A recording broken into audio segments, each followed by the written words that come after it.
Mahendra Upadhyay, Nashville. बोला महेंद्र. जे आपल्या मनात निगेटिव्ह थॉट्स येतात ते कसे समाप्त करायचे? म्हणजे कोणाविषयी जर आपण वाईट विचार करत असू, कधी त्यावर कृती करत नसतो आपण आणि खूप जास्त वाईटही विचार नसतो, कमीच वाईट हं. असतो. पण त्यामुळे कर्म हो, बांधले अज्ञानात जातात. तर सगळ्या प्रकारची कर्म बांधलीच जातात. हां, मग त्यानं कसं म्हणजे त्याचं काय कसं? की आपली आपली बुद्धी निगेटिव्ह विचार करते. कोणी आपल्याला जर दुःख दिलं, कोणी नुकसान केलं, कोणाकडून अपमान झाला. बघा, मान देणाऱ्याबद्दल निगेटिव्ह नाही वाटत. तिथे पॉझिटिव्ह, पॉझिटिव्ह, पॉझिटिव्ह किती चांगलं आहे. आपल्याला हां, हां. रिस्पेक्ट देतो, समजतो कोणीतरी आहे. कोणी आपल्या चुका काढल्या की निगेटिव्ह, निगेटिव्ह, निगेटिव्ह. म्हणजे मुळात आपल्या अहंकाराला तडा गेला की निगेटिव्हिटी सुरुवात होते. अं, आता 2 उपाय आहेत. एक तर निगेटिव्हच्या समोर पॉझिटिव्हची नोंद घ्या. भाऊसाहेबांमध्ये काय पॉझिटिव्ह आहे? एकापुढे 2 पॉझिटिव्ह लिहा. त्यामुळे आपल्या बुद्धीला यू टर्न मिळेल पुन्हा. किंवा मग आपल्या अहंकाराला थोडं डाऊन करा. म्हणजे आपली मानाची ग्रंथी कोणी अपमान केला तर आपली मानाची ग्रंथी तो तोडून टाकतो. उपकारच करतो. म्हणजे उपकारी समजला तर निगेटिव्हिटी बाजूला होईल. अं, किंवा मग पॉझिटिव्ह आहे ते बघणं चालू करा, की नाही माझी बुद्धी निगेटिव्ह दाखवतेय. मला पॉझिटिव्ह बघायचं आहे. पॉइंटर दाबा, स्विच दाबा आणि फक्त पॉझिटिव्ह बघणं चालू होईल. आणि आम्ही तर एक पुढचं सांगतो, की दादाजींच्या सिद्धांताविषयी. कोणाचा जर निगेटिव्ह दिसत असेल, तर त्यासाठी प्रार्थना करा, की भगवान भाऊसाहेबांच्या दोषांमधून मुक्ती मिळावी, निगेटिव्हिटीतून मुक्ती मिळावी. तशी त्यांना शक्ती द्यावी, त्यांच्यावर कृपा करावी, तशी जागृती प्राप्त व्हायची आणि आणि दुसरं अशी निगेटिव्हिटी आपल्या जीवनात कधी आली होती का सांगा? कधी ना कधी नक्कीच आली असणार बघा. एखादा माणूस खोटं बोलत असेल, विश्वासघात केला असेल, तर त्यासाठी आत्म्याला भगवंतांना प्रार्थना करा, याचं खोटं बोलणं सुटावं, विश्वासघात करणं सुटावं कोणाचंही. आणि अशा वेळी आपण आयुष्यात कधी चूक केली का चेक करा. बघा 2%, 5%, 10% आपल्याही अशा काही चुका निघतीलच बघा. पण निश्चय करा, की नाही अशा चुका तो करतोय, एखाद्याला दुःख देतोय, तशा चुका मला आयुष्यात करायच्या नाहीत. हे भगवान मला शक्ती द्या, अशी चूक मी करू नये. मग खूप मोठी अचिव्हमेंट आपल्याला प्राप्त होईल. समजतंय आता तुम्हाला? हं. एक आत्मा दुसऱ्या आत्म्यात केव्हा ट्रान्सफर होतो? लगेच का म्हणजे हां, एका शरीरातून दुसऱ्या शरीरात ना. एक आत्मा दुसऱ्या ट्रान्सफर होत नाही दुसऱ्या आत्मात. एक शरीर सोडून देतो. मृत्यूच्या वेळी ती बॉडी सोडायची तयारी असते. शेवटच्या श्वासापर्यंत चालू आहे. जेव्हा तयारी होते, की आता हा देह सोडायची वेळ आली आहे माझी.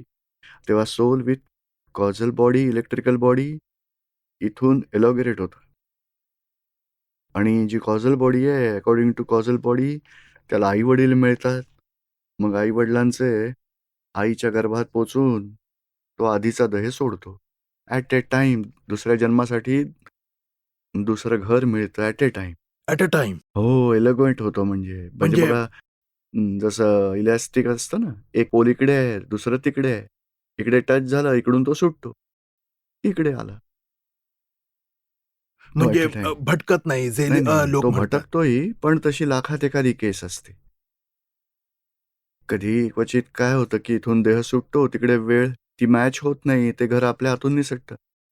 मग 2-5 वर्ष, 10 वर्ष दुसऱ्याच्या गॅरेजमध्ये राहील किंवा एखाद्याच्या घरात राहील ना. आपलं घर तयार होईल तेव्हा परत येईल ते.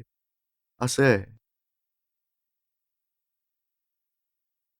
खूप समजलं आता खूप तुम्हाला? खूप धन्यवाद. जय जय सच्चिदानंद. सच्चिदानंद. जय सच्चिदानंद पूज्यश्री, कोटी बोला. कोटी वंदन. हो. पूज्यश्री 25 वर्षाआधी भगवंताची विराधना झाली होती. त्यावरच आता हं, विचार करायचा आहे. हं. अ, म्हणजे आधी तर सर्वात आधी मुलांना हे शिकवलं जातं, की मुलांना लग्नानंतर सुख मिळेल, आनंद मिळेल. पण जेव्हा लग्न झालं तेव्हा फारच दुःख मिळालं. म्हणजे खूपच लहानपणापासून खूप पूजा-अर्चा केली होती. त्यामुळे वाटलं होतं, की भगवान तर काहीच करत नाही. तर त्यांना उचलून फेकून दिलं. त्यानंतर 5 मिनिटांनी उचलून ठेवलं. त्यानंतर पूजा केली, माफी मागितली. पण विटंबना तर झालीच ना. म्हणजे नवऱ्याची चूक नाही, आपली चूक नाही, भगवंतांची चूक. त्यावेळी अज्ञानामुळे असेच वाटायचं, की दोषी समोरचाच आहे. आता ज्ञानामुळे कळतंय, की आपल्याच कर्माची शिक्षा मिळते. कारण लहानपणी शिकवलं जातं ना, की लग्नात सुख नाही, ॲडजस्टमेंटच आहे आणि कोणी शिकवलं नव्हतं का? असेच वाटत होते, की लग्नानंतर खूप सुखी आयुष्य असते. ठीक आहे. आणि घरातली दुःख संपतील. हां. आईची कटकट मिटेल. हां, असंच होतं. असेच वाटलं होतं, की लग्नानंतर खूप चांगले असेल आणि काय म्हणतात ना, लग्नानंतर खूप सुखद सुख असेल. खरं तर एका आठवड्यानंतर कळले, की ह्यात काही सुख नाहीये. आणि नवऱ्याशिवाय इतर काही लोक होते का घरात? नाही, फक्त नवराच होता. तरी दुःखी झालात. तरी दुःख वाटायला आलं. ओ, कोणाला तरी सासू दुःख देते, नणंद दुःख देते. म्हणजे सासू नणंद नव्हत्या तरी ती सुख तर मिळालंच नंतरची नाही. गोष्ट आहे. ती तर नंतर मिळाली. म्हणजे ते तर चला त्यांचे ठीक आहे. काही काळापुरत्या भेटायच्या तेवढे ठीक होते त्यांच्याबद्दल. पण फाईल 2 बरोबर राहत होते आणि एक्स्पेक्टेशन खूप हाय होते, की सुख मिळणारच. तुमच्याकडून, हां, फाईल 2 कडून. हां. ते बिचारे दुःखी झाले असतील. ते दुःखी झाले का तुम्ही दुःखी? मीच दुःखी झाले अरे, ते पूज्यश्री. दुःखी झाले असतील. त्यांना विचारा तर सांगतील. थकून गेलो यांच्या अपेक्षा पूर्ण करता करता. आणि आपल्याला ही स्वार्थबुद्धी काय सांगते? मला सुख मिळत नाही. तुम्ही दुसऱ्यांना सुख देण्यासाठी तिकडे जाता. अ, लग्न करून सुख द्यायचं असतं का लग्न करून सुख घ्यायचं आहे? तेव्हा तर हेच माहीत होते, की सुख घ्यायचे खरोखर असते, सुख द्यायचे काहीच देण्यासाठी नसते. जायचंय. शिवाय नवऱ्याने बायकोला सुखात ठेवायचा विचार करायला हवा. बायको कशी सुखामध्ये राहील, ती शांतपणे राहील, समाधानात राहील, सुखात राहील, त्यासाठी सगळे प्रयत्न नवऱ्याने करायला हवेत. आणि बायकोने नवरा कसा सुखी होईल, तसे प्रयत्न करायला हवेत. त्यामुळे खरं सुख दोघांनाही मिळू शकतं बघा. नाहीतर मला सुख मिळावं, तुझं काय होईल तुझं काय होईल ते तू बघ आता. नाही, नाही. मी सुद्धा खूप सेवा करायची. आजही करते. हां. तसे काही नाहीये. पण एक्स्पेक्टेशन असे होते, की बाबा मी करते तर मलाही मिळायला हवं. हो, पण पण तसे घडले नाही. त्यामुळे गडबड झाली. हं. आणि दुसरे हे, की फाईल 2 ला किंचित मात्र दुःख नाही द्यायचे, असा निश्चय मी दररोज करते. पण माझ्या निमित्ताने त्यांना दुःख होतेच. कारण त्यांच्या एवढ्या अपेक्षा, एवढा हस्तक्षेप असतो, की जरासा उशीर झाला असेल, तरी तो तुझ्यामुळे. जेवण तयार असेल, तरी तुझ्यामुळेच. उशीर झाला, तरी तुझ्यामुळेच. प्रत्येक गोष्ट फिरून-फिरून फाईल 1 वर येते. हं. मग मी त्याचप्रमाणे प्रतिक्रमण करते, की माझ्यामुळे त्यांना दुःख होते. पण आणखी कोणता पुरुषार्थ करू, की ज्यामुळे त्यांना किंचित मात्र दुःख होणार नाही? अजिबात द्यायचं नाही. आणखी थोडं बघा जरा वेळेचं नियोजन करा. लवकर नाही, स्वयंपाक खूप करा. लवकर. मी खूप लवकर 5 मिनिटं आधीच रेडी करून ठेवते. उभी 5 राहते मिनिटं नाही, किचनमध्ये. 15 मिनिटं आधी मग गार तयारी होऊन ठेवा. जातं. मग म्हणतात गार हरकत झालंय. नाही. गरम राहणाऱ्या त्या भांड्यामध्ये ठेवायचं, नाही, नाही. गरम अगदी राहील. तव्यावरून पानात हवं असतं. मग मी किचनमध्येच उभी राहते. तव्यावरून खाली उतरवते, पुन्हा गरम करते, पुन्हा खाली ठेवते, पुन्हा गरम करते. तरी तुमच्याकडून ही भावना ठेवायची, की त्यांचं हां. समाधान हो, शांती लाभावी, त्यांच्या अपेक्षा आणि ते पूर्ण म्हणतात, की व्हाव्यात. "तू रेडी हो." मी 10 मिनिटं आधीच रेडी होऊन गेटवर जाऊन थांबते. का तर मी तयार हं, असेन. तर हं. त्यांना त्रास नाही होणार. पण तेच उशीर करतात आणि शिवाय माझ्यावर ओरडतात. रागावणार तर म्हणणार, "तू चिडतेस का एवढी?" समजायचं, की आपण काय पोहोचवायचं आहे, कोणाचं लेटर आहे? शुद्धात्म्याचं लेटर आहे का हां, बस इंदिराचं आहे? हेच म्हणत राहते, की बाबा त्यांचे त्यांच्यातला डिस्चार्ज होतो आहे. माझे सारे हां, इंदिराला सांगायचं, की तुझा हा हिशोब आहे, तो पूर्ण कर. हां, म्हणाले, तुझ्यामुळेच आता इंदिराला सांगायचं, तुझ्यामुळे त्यांचं नुकसान हां, झालंय, आता तू प्रतिक्रमण कर. तुम्ही तुमच्या डोक्यावरती घेऊ नका. शुद्धात्म्यात राहून हां, फाईलचा व्यवहार तेच पूर्ण करते. करा. पण तरी त्यांना दुःख होतेच. खूप प्रयत्न केला तरी आता त्यांच्याशिवाय काही पुरुषार्थ करायचा आहे का?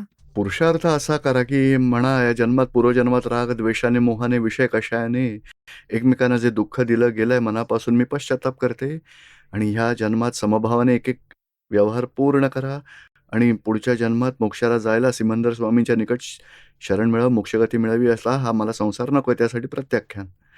दुसऱ्या जन्मासाठी या जन्मातलं जे आहे ते समभावाने पूर्ण करायचंय आणि त्यांना ज्या प्रकारे समाधान मिळेल त्या प्रकारे व्यवहार तुम्ही करत राहा. भावना नाही बिघडवायची. एवढं केलं कळतच नाही, किती करायचं? नाही, ते तर अज्ञानतेत करत होते. हं. आता ज्ञान घेतलंय नाही तर मग तेव्हापासून ही प्रार्थना करते. एवढी आपोआप होते, की त्यांनाही ज्ञान हां. मिळावे, त्यांनाही शांती लाभावी. तुम्ही भावना ठेवा, तेही ज्ञानात पुढे जातील. हां. आणि पूज्यश्री शक्ती द्यावी, की फाईल 2 चा संभावाने हो, निकाल व्हावा, हो. त्यांना आणि दुःख तुमचा न मोह व्हावे. तुटावा, ही हां. जी तुमची अपेक्षा आहे, सुख मिळेल, हे नाही मिळेल, ते तर केव्हाच हा हिशोब संपलं पूर्ण सारं. करायचा आहे आणि आता सिमंदर आता जे स्वामींकडे सुख दुसऱ्या मिळालंच नाही जन्मात ते 6 दिवसातच लक्षात आलं, की ते आता काय मिळणार? सुख नसतेच ॲक्चुअली ह्या आता संसारात. सिमंदर स्वामींच्या चरणी आसरा हवाय मोक्ष. हां, दुसऱ्या जन्मात ब्रह्मचर्य आणि अगदी हां. स्त्रीदेह सुद्धा नकोय, पती सुद्धा नकोय. नाही, अगदी 100% सिमंदर ब्रह्मचर्य. स्वामी आणि मोक्ष हवाय तीच भावना. हे दुःख हं. आलंय आता आपण प्रत्याख्यान करूया. हां. संसारच नकोय. यांना दुःख त्यांना बाजूला सारायचं नाही. त्यांचं जे काही त्याचं समाधान करा फाईलचं. समभावाने निकाल. म्हणजे तुमचा निश्चय पक्का करा मोक्षासाठी. हं? रीटा शर्मा. जय सच्चिदानंद. दीपक भाई, जरा गंभीर असा प्रश्न आहे आणि आय होप मी तो नीटपणे मांडू शकेन. माझा प्रश्न असा आहे, की मी शुद्धात्मा आहे आणि आप्तवाणीमध्ये दादा भगवानांनी प्रत्यक्ष प्रतिष्ठित आत्माविषयी विचार प्रकट केले. त्यामुळे मला जे लक्षात आले, की त्याचंच कन्फर्मेशन आहे आणि एक प्रश्न आहे, की इफ आय अंडरस्टूड करेक्टली प्रतिष्ठित आत्मा एक जीव आहे. ज्या बाबतीत आपण बोलतो, की जीव आहे. इन रिॲलिटी आपण शुद्धात्मा आहोत. तो जीव मला हे समजते, की ते जे म्हणतायत, की आपण स्वतःला इंडिव्हिज्युअल समजतो, पर्सन. म्हणजे मी ही बॉडी आहे आणि मी हा आत्मा आहे. तर जेव्हा हे ज्ञान मिळाले, आम्हाला ज्ञान दिले गेले, मी आपल्या थ्रू घेतले आणि त्यांची पुस्तकं वाचली, तेव्हा लक्षात आलं की आपण शुद्धात्माच आहोत. बाकी आपला भ्रम आहे आणि त्यावरच मी काम करतेय, प्रयत्न करते की ही बॉडी आणि माइंड आणि इंटेलेक्ट तर विचारायचं असे होते, की जर मी शुद्धात्माच आहे, तर मी ह्या केव्हा चुका केल्या ॲज अ रिअल सोल, ज्यामुळे मी मला स्वतःला अ, शरीर समजायला लागले, ही चूक आधीपासून, अनादी काळापासून, आधी एकेंद्रियात आलो त्या आधीपासून या चुकांमध्ये होतो आपण. देह आणि आत्मा एकरूप आहे. एकाच देहाध्यासात म्हणजे विभाविक स्वरूप म्हटलं जातं. विभाव दशेपासूनच आपण ह्या चुकांमध्ये अडकलोय. हं, म्हणजे हं. आत्मा कधी मुक्त झालाच नव्हता. म्हणजे 2 गोष्टी आहेत. एक तर मूळ आत्मा. तत्व जसं सोनं आहे, हं, तत्व हं. स्वरूपातला जो बिघडला नाही, पण मिक्सचर फॉर्ममध्ये आलाय. हं. आणि मिक्सचर फॉर्ममध्ये आल्यावरती वेगवेगळ्या अवस्था उत्पन्न झाल्या. अंगठी झाली, बांगडी हं, झाली. हं, हं. मग मीच बांगडी आहे, मीच अंगठी आहे, हे मानणं सुरू झालं. हं, हं. मिक्सचर फॉर्ममध्ये. हं. तसं इथेही जडतत्व आणि चेतनतत्व अनादी काळापासून मिक्सचर फॉर्मॅटमध्येच आहेत. कधी सेपरेट झालेच नाहीयेत. पण पण हे कसे झाले, की जो शुद्धात्मा होता, which is I am right now, हो, पण तो अजून मी बिघडलेला त्याला नाही. तसा समजतीये.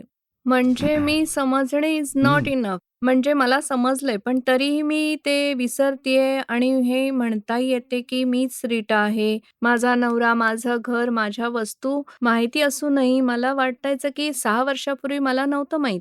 पण आता हे जे ज्ञान मला मिळालंय आणि यामुळे जो विश्वास वाटतोय, कन्व्हिक्शन आहे, तरीसुद्धा प्रत्येक मिनिटानंतर मी असं बोलतेय, की मी रीटा आहे. तरीही तीच पुन्हा-पुन्हा चूक होतीये. हं. आता तर कळून चुकलंय, नाही, नाही. तरीही पुन्हा-पुन्हा चूक प्रत्येक मिनिटाला. विचार केल्यावर मी आत्म्यासारखी वागायला लागते आणि तशी बनू पाहते आणि तसा विचार केला तर मी एकदम रीटा असते. म्हणजे मी तर ह्या कोड्यात हं. अडकले, की खूप एवढं समजून त्रासून घ्या, की गेलेले. रीटा म्हणेल, की मी रीटा आहे, हा माझा नवरा आहे, हा माझा मुलगा आहे, हे माझं घर आहे, माझे दागिने, माझे पैसे रीटा म्हणेल. हं. तुम्ही समजून घ्यायचं ही रीटा बोलते, मी शुद्धात्मा आहे. म्हणजे होय. रीटाचं म्हणणं बंद नाहीये. जेवणाची पण तयारी करेल, स्वयंपाकही करेल, खाईल, जेवायलाही वाढेल, सगळं रीटाच करणार आहे. रीटा नावाचा जो प्रतिष्ठित आत्मा ज्याला म्हटलं हं, ना, हं. तो त्या रीटा नावानेच फळ देतोय. डिस्चार्ज आहे. डिस्चार्जमध्ये खाणं, पिणं, राहणं, नवरा, बायको, मुलांची लग्नसुद्धा करून देईल रीटा. म्हणजे सगळे व्यवहार दिसतील ॲज इट इज अज्ञानीसारखेच. फक्त बिलीफ ही आहे, की रीटा वेगळी आहे, मी शुद्धात्मा आहे. आणि त्या जागृत आत्म्याबाबतचं आपलं पद सुरू झालंय आता आत्म्याचं. म्हणून आतून एवढंच समजायचं आहे, की मी शुद्धात्मा आहे आणि रीटा तर ती म्हणेल, की मी एवढा स्वयंपाक केलाय, सगळ्यांना जेवायला वाढलं, आता सगळी भांडी मी धुतली, मी आराम केला, उठल्यावर मी चहा नाश्ता बनवला, मी केलं सगळं म्हणेल. तो डिस्चार्जचा पार्ट आहे. ते आपलं स्वरूप नाहीये.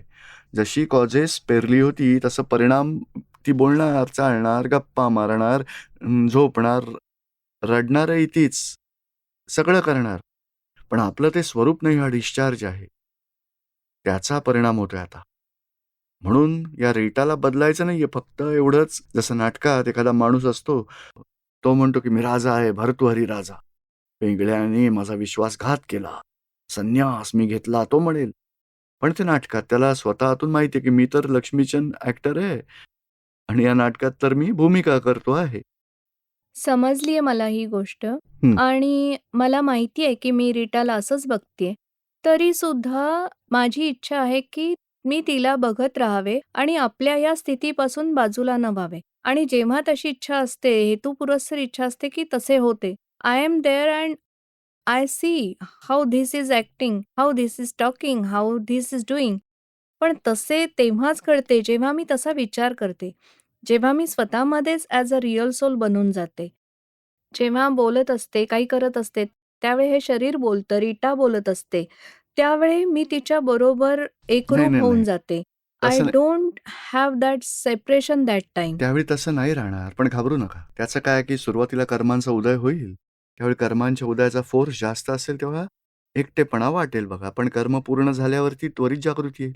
रीटा ही फाईल आहे, समभावाने निकाल कर. But can I progress is faster? हां, हळू करत राहा. म्हणजे ज्या फाईल 1 बरोबर ज्या काही गोष्टी असतील ना, पूर्ण होतील फाईलच्या संभावाने निकाल करा. या फाईल जेवढ्या पूर्ण होत जातील तेवढं सेपरेशन वाढेल. म्हणजे 5 आज्ञा वापरा. हळू कोणाला दुःख दिलं गेलं, बोलाचाली व्यवहार पूर्ण झाला चेक करायचं. कोणाला दुःख दिलं गेलं रीटा, तर प्रतिक्रमण कर. म्हणजे तुम्ही वेगळ्याच राहा. दोनो आयडेंटिटी वेगळ्या करता येताय. सेपरेट चालू आहे. आपल्याला शंका घ्यायचं कारणच नाही. आता माझं का असं? तर नाही. बघा आता आपल्याशी मी बोलतोय, हं, म्हणजे हं. तुम्ही शेजाऱ्याशी नाही का बोलू शकत? आणि बघा तुमचं बोलणं माझ्याशी पूर्ण झालंय, संपलं, की नंतर तुम्ही त्याच्याशी बोलू शकता. म्हणजे असं आपण रीटाबरोबर तटस्थ राहतोय. चल, की रीटा प्रतिक्रमण कर. जेव्हा रीटा बाहेरच्या व्यवहारातून मुक्त होईल, तेव्हा आपण तिच्याशी बोलायचं. हं, हं. रीटा बाहेरच्या व्यवहारात बिझी आहे, तेव्हा आपण मौन ठेवायचं. हां, तुझी फाईल आहे, पूर्ण कर. म्हणजे रीटा इतर व्यवहारात असेल, तेव्हा आपलं बोलणं नाही होऊ शकणार. तेव्हा आपल्याला वाटेल, की आपली जागृती बंद झाली. नाही, बंद नाही झाली. रीटा फाईल 1च्या व्यवहारात इन्व्हॉल्व्ड आहे फाईलमध्ये. म्हणून ती पूर्ण होऊ द्या. पूर्ण झाल्यावर विचारायचं, "रीटा, फाईल पूर्ण झाली का?" पण तेव्हा इतरांना दुःख दिलं गेलंय. तुला चांगलं माहिती आहे, समभावाने निकाल पूर्ण नाही झाला. चल प्रतिक्रमण कर आता. म्हणजे दादा भगवान सुद्धा हे म्हणायचे जेव्हा ते कधीही बोलायचे कोणाशी, व्यवहार सुद्धा करायचे, तेव्हा कायम आपल्या प्रकृतीत राहायचे, आपल्या ज्ञानात राहायचं. ज्ञानात राहायचे. तशी स्टेज ती मला आहे, हवी आहे. ती त्या पुढे आहे. स्टेजला मला बघा. आता मी आपल्याशी बोलतेय, तर मी असा विचार करून बोलते, की ही रीटा बोलतीये. त्या स्टेजमध्ये ही स्टेज माझी का येत ती नाही, की ती मी आता नाही येणार. आपल्याशी बोलतही राहावे आणि माझ्या अंतरंगातील स्टेजही एवढी तशीच राहावी. म्हणजे मी असं समजायचं, की या नाटकाच्या स्टेजवर रीटाचा पार्ट आहे. आतमध्ये मी शुद्धात्मा आहे. असं समजायचं, कारण आता प्रचिती ज्ञान आहे तुमचं. अनुभव ज्ञानानुसार फाईलचा समभावाने 5 आज्ञांमध्ये राहून जेवढं पालन कराल, आज्ञा तोच धर्म, आज्ञा तेच तप. ह्या तपामुळेच फाईलमधले रागद्वेष समाप्त होतील. जेवढे समाप्त होतील, तेवढं आपण समभावाने पुढे जाऊ. समता भावाने. तेव्हा अनुभव दशा येईल आणि मग सहज भाव राहील. म्हणजे या स्टेप्सनी जायचं आहे. फाईलचा समभावाने निकाल करत जायचा आहे आणि सुरुवातीला जागृती नाही राहिली, पण पूर्ण झाल्यावर जरी आली जागृती, तरी इक्विव्हॅलंटच आहे. ओके. हो, इक्विव्हॅलंट आहे. म्हणजे बघा आता चल रीटा, तुझं रीटाशी बोलणं व्हायचंय, तर वेगळेपणाचा अनुभव आहे, वाढत जाईल तो. आणि नसेल तरी घाबरायचं नाही. नंतर जरा अर्धा तास, मग 15 मिनिटं, 1 तासाने रिसेट केला, तरी तेवढी तुमची जागृती राहीलच बघा. म्हणजे अशी हळू हळू-हळू वाढेल? 1 तासानंतर येते जागृती, नंतर अर्ध्या तासामध्ये येईल, 15 मिनिटात येईल, बरं. 2 मिनिटात एकदा बोलणं पूर्ण झालं की त्वरित येईल जागृती. या स्टेप्सप्रमाणे आवेश समाप्त होईल डिस्चार्जचा, रागद्वेषाचा मोह सगळा संपून जाईल बघा. हं, हं. मग अगदी वेगळेपणाच राहील. बघा तुम्हाला आता हे उदाहरण देतोय हां. नावडतं जेवण जेवताना, खाताना किती तन्मयाकार होता तुम्ही सांगा वेगळेपणा? वेगळेपणा आपोआप येतो की नाही त्यात? हं. तसं दुसरं एक एक्झाम्पल बघा, ऑफिसमध्ये तुमचा असा 3 दिवसांचा प्रोग्राम आहे आणि ऑफिसमध्ये तुम्ही सांगितलेत, "मला सुट्टी हवी." नाही मिळणार. 9 वाजेपर्यंत काम करायचं आहे. हं, तेव्हा तुम्ही काम तर करता, पण तुमचं चित्त कामात किती लागतं? हं, का सत्संगाकडे धावतं? हं, हं, म्हणजे तेव्हा ड्रामॅटिकली वागून तुम्ही काम पूर्ण करत असता, पण तुम्ही हं, करताही. पण तुमचं मन तिथे रमत नाही. हं, तुम्ही मनाने सत्संगात पोहोचता. हं, हं. म्हणजे असं हे आपलं जे आवडीचं म्हणजे जिथे नावडतं आहे त्या हं, व्यवहारात हं. अलिप्तपणा लगेच येतो. म्हणजे डिस्चार्ज द्वेषयुक्त परिणाम होणार आहे, तिथे अलिप्तपणा येतो. प्रेमाचा, मोहाचा हं, डिस्चार्ज हं. असेल, आवडत्या गोष्टींचा, तिथे तो अलिप्तपणा नंतर येतो. पण एवढं समजून घ्यायचं, की हा भरलेला असा माल आहे रीटाचा आवडता, हा नावडता माल आहे. नावडत्या वेळी जागृती राहील, आवडत्या वेळी कमी होईल. हळू येईल जागृती. बरं दीपक भाई, ह्या तर सीरियस गोष्टी. आता जर वेळ असेल तर मी थोडासा अनुभव सांगू माझा, की वेळ असेल लोकांकडे तर? अ, शॉर्टमध्ये. तर अनुभव असा होता, की जो प्रश्न मी आपल्याला विचारला होता. आता मी खूपदा हा प्रश्न आपल्या लोकांना, दादा भगवानांना मी अ, स्वतःच्या मेडिटेशनमध्ये, ज्याला सामायिक म्हणतात इंट्रोस्पेक्शनमध्ये मी विचारते आणि मला उत्तरं मिळते, की दादा भगवानांचे तर लेटेस्ट साऱ्या दादा भगवानांची आप्तवाणीच नव्हे, तर ज्यांच्यावर मी आणखी ऐकते, म्हणजे वेद आणि इतर गोष्टी, कोणती गोष्ट, तर मला हे प्रत्यक्ष प्रतिष्ठित आत्मा आणि त्याच प्रश्नाचे उत्तर होते. बघा, 2-3 महिन्यापूर्वीची गोष्ट आहे. मी सामायिक आप्तवाणी वाचत होते आणि मी सोफ्यावर बसलेली होते आणि प्रतिष्ठित आत्माविषयी बोलत होते. सडनली मी जेव्हा सामायिक सुरू केलं, मला उत्तर नव्हते मिळत आणि मी रडायला लागले. आणि रडत-रडत म्हटले, की कारण दादा भगवानांनी सांगितलं होतं त्या लाईनमध्ये, की ज्यांना आत्मज्ञान होते, त्यांना फ्रीडम ऑफ चॉईस असते. आपल्याला फ्रीडम ऑफ चॉईस नाहीये, फक्त त्यांनाच असते. त्यामुळे मी कोड्यात पडले आणि रडायला लागले. रडत-रडत मी म्हटले, की आता मला कोण तारून नेणार? मला माहीत नाही माझे कोण गुरु आहेत. पण माझ्या विचारांचा पाया दादा भगवानांचा आहे, ज्यांनी मला आत्म्याचे ज्ञान दिले आणि मी इथे पोहोचले. आधी सारे व्यवहार ज्ञान होते, रिलिजन होते, but still I don't know who is my guru. म्हणून मी डोळे बंद केले. मी म्हटले, की हे डोळे बंद करून रडत-रडत म्हटले, की मला नाही माहीत माझा गुरु कोण आहे. I want to stay in atma and हाच माझा प्रश्न आहे, की मला आत्म्यातच राहायचे. म्हणून मला सांगा, कारण मी खूप साऱ्या गुरूंना फॉलो करतीये. I am not sure who is going to help me. आणि मग मी जेव्हा डोळे बंद केले आणि I was crying loudly. I said, की मला सांगा कोण माझा गुरु आहे, जो मला माझ्या आत्म्यात राहण्याची सवय लावू शकतो. And suddenly I saw Dada Bhagwan. He came towards me. He brought my eyes was open and he put hand on me. He says, "मी आहे ना." And then that was something अंगावर शहारे आले आणि समजून चुकलं की I am on the right track. खूप छान. So that was a small one, that was a real thing. पण परवा असा प्रश्न पुन्हा पडला होता. त्यावेळी पहिल्यांदा त्या स्वप्नात पहिल्यांदाच तुम्ही आला होतात. आपण मला हेच प्रत्यक्ष, प्रतिष्ठित आत्मा आणि सारे समजावणे सुरू केलेत. स्वप्नात रात्री 12 वाजता आपण म्हणालात, "आता खूप रात्र झाली आहे, पण अजूनही असं वाटतंय, की ही जी आपली चर्चा आहे, ही चर्चा सकाळी 6 वाजेपर्यंत, 5 वाजेपर्यंत चालेल." आपण सांगितलंत, "तुम्ही असं करा रीटा ताई, तुम्ही भात बनवून आणा आणि चहा बनवा, चहा. कारण आता आम्हाला भूक लागली आहे." आणि कामाला मग लावलं. हां. आणि काय झालं तर तो मी चहा बनवायला उठले, तेवढ्यात 6 वाजले होते. माझ्या नवऱ्याने मला आवाज दिला आणि मी उठले आणि म्हणून मला असे विचारायचे आहे, की ह्याचा अर्थ काय आहे? आपण चहा आणि भात नाही, आता मागितलात. 6 वाजतील प्रश्नाला उत्तर देत. हं. इतरांना चान्स मिळू दे. बरोबर आहे. बोला. पूज्यश्री माझं नाव सीमा कपूर आहे. पूज्यश्री जय हं. सच्चिदानंद. आम्ही 15 लोकं जॅक्सन मिसिसिपीहून आलोय आज आणि आम्ही लोकं ज्ञान घेण्यासाठी आलोय. 3 नवीन लोकं ज्ञान घेणार आहेत आणि मी 1.5-2 वर्षापासून सत्संगाला येतीये आणि उद्या ज्ञान घेणार आहे आणि पूर्वीपेक्षा जागृती खूप वाढली आहे. पण अजूनही खूप काही बाकी आहे आणि आशीर्वाद द्यावा आणि मला सांगावे, की मी कसा भाव ठेवावा आणि आम्हा सर्वांना आशीर्वाद द्यावा पूज्यश्री. हो. एवढा निश्चय करा, की मला जे काही ज्ञान मिळेल ते माझ्या आत्म्याचंच असणार आहे आणि मला ज्ञानातून पुढे प्रगती करायची आहे. ज्या 5 आज्ञा समजावतील त्या योग्य प्रकारे समजून घ्यायच्या आहेत.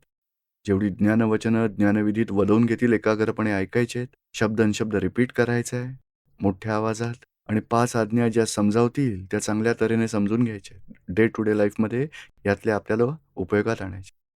यामुळे आपल्याला मोक्षमार्गावर प्रगती साधता येईल आणि संसारातले हिशोबाचे राग, द्वेष, मोह सगळे सुटून जातील. म्हणजे आता हे ठरवून टाकायचं आहे, की जसं सांगितलंय तसंच ते पूर्ण करायचं आहे. आणि तसंच सत्संगाच्या टचमध्ये राहायचं आहे. 5 आज्ञांचं पालन करायचं आहे. चरणविधी आणि दादाजींची वाणी वाचत त्या परिचयात राहायचं आहे. हं. तर खूप चांगली प्रगती होईल. हं. समजतंय आता तुम्हाला? हं. गीता. गीतू सहगल, जय सच्चिदानंद. हं, ज्ञान घेतलंय मागच्या वर्षी इथेच आपल्याकडून हं. आणि चिवट फाईल्स बरोबर जे बोलणं होतं आपल्या चरणविधीमध्ये त्याबाबत विधी सांगितलंय, की चिवट फाईल्स बरोबर कसं बोलायचं. त्यात आधी एक विधी आहे. त्याचा रिझल्ट मी बघितलाय आणि अनुभव घेतलाय, की पॉझिटिव्ह रिझल्ट मिळतो. निगेटिव्ह अजिबात येत नाही आणि कोणताही निर्णय जरी झाला नाही, तरी शांतीपूर्वक चर्चा घडून संपू शकते. असे काय घडते जेव्हा आपण विधी करतो, तेव्हा सर्व काही बदलून जातं एकदमच. तेच तर भगवंतांना फोन पोहोचवला जातो. तटस्थपणाची जागृती ठेवली जाते आणि माताजींकडून अंतराय तुटायला प्रार्थना केली जाते. त्यामुळे खूपच हा भाव जेव्हा शुद्धात्म्याकडे प्रार्थना करता, त्या खूप सारे अंतराय तुटतात आणि पूर्ण जो द्वेषभाव होता, आग्रह, अपेक्षा सगळ्या संपुष्टात येतात. प्रार्थना करून व्यवहार केला तर आपोआपच मग सगळे शब्द चांगलेच बाहेर पडतात आणि समोरच्याकडून रिॲक्शनही येत नाही बघा. म्हणजे साऱ्या विधींमध्ये खूपच दादाजींचं स्पेशल ते स्वतः कायम लागू करायच्या अशा गोष्टी आपल्याला या चरणविधीत प्राप्त होतात त्यांच्या कृपेने. 9 कलमं, प्रार्थना ही शुद्धात्म्याची, चिकट फाईल बरोबर बोलण्याचा पहिला विधी. खूप चांगल्या अ, प्रार्थना सगळ्या आपल्याला प्राप्त झाल्या. उपयोग करण्याची गरज आहे. होय, आशीर्वाद द्यावा. चरणविधी रोज करू शकेन असा रोज हं. नाही करता येत.